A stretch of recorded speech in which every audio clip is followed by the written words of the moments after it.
The night was quiet, too quiet for a city that never sleeps.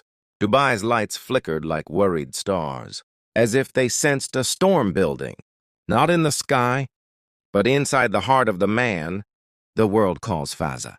He stood on the balcony of his palace, hands resting on the cold railing, eyes searching the horizon. Not for the moon, not for the sea, but for a woman who had once whispered courage into his silence and vanished without leaving even a shadow behind. She was older, wiser, a mystery the desert tried to swallow, but could never digest, a calmness he had never known.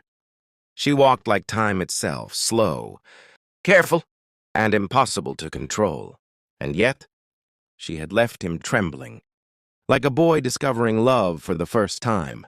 Tonight, memory struck him like a sudden wind, sharp and uninvited.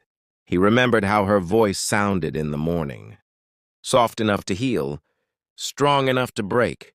How she once said, "Some people love you where you stand, others love you where you are meant to go." He didn't understand it then. He does now, because she loved him in a way that demanded distance, a love that refused to cage him, even if it meant losing him forever. He felt it again tonight.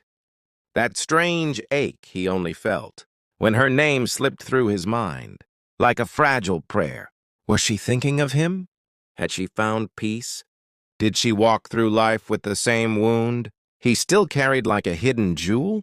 The desert around him grew restless, wind swirling, sand shifting, as if nature itself wanted to speak. And then a tear slipped down his cheek.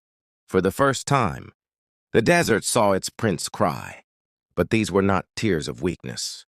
They were tears of acceptance, of surrender, of deep and timeless longing.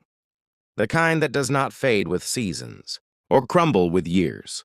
He whispered into the night, "If distance was your gift, I accept it. If silence was your language, I will listen. But if destiny ever returns you to me, know that I never stopped waiting." The wind carried his words away, as if delivering them to the exact place where her heart might still be listening. And somewhere, far beyond the dunes, far beyond the noise of fame and titles, a woman paused, her breath catching, her eyes softening. She didn't know why her heart suddenly became heavy. She didn't know why she felt a pull toward a place she no longer allowed herself to look back at, but she felt it. She always did. She always would, because some connections survive distance, silence, time, and even endings. And tonight, for the first time in years, the desert cried with its prince, not in sadness, but in remembrance of a love so powerful that even the sands of time could not bury it. The night was quiet, yet something in the air trembled, a softness, a secret, a memory wrapped in gold. He walked beneath the sky, as if every star had once known him personally, as if the moon itself had followed his footsteps from childhood to kingdom.